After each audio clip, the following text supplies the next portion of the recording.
আমার চ্যানেলে তোমাদের সকলকে স্বাগত।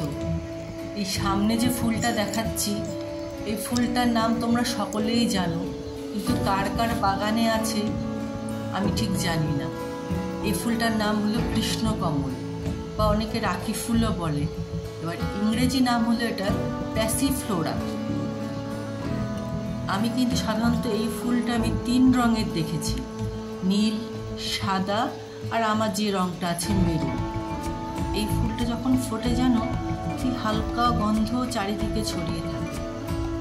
আর এই ফুলটা ঠিক জবা ফুলের মতন একদিনের ফুল। এই জন্য ফুলটাকে দেখলে অনেকে ভাবে যে আমি রেখে দেবো, আমিও একদিন ভেবেছিলাম এটা রেখে দেবো, কিন্তু রেখে দেওয়ার পর দেখেছি পরের দিন ফুলটা শুকিয়ে গিয়েছে। ওই জন্য আমি প্রত্যেক দিনে ফুলটা থাকলে প্রত্যেক দিনই তুলে নিই। এবার এটাকে রাখবে কোথায়? এটাকে 2 ভাবে রাখা যায়, একটা ইনডোরেও রাখা যায়, একটা আউটডোরেও রাখা যায়।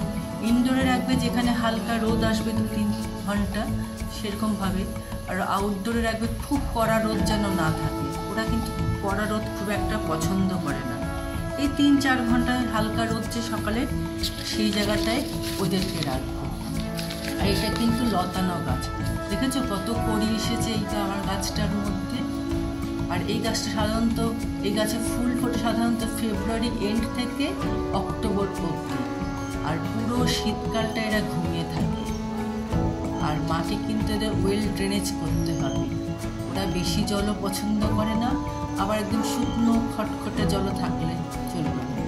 আর কুড়ি আসার সময় কিন্তু অবশ্যই জল দিতে হবে, নাহলে কুড়ি আর ফুল সবই কিন্তু ঝরে যাবে।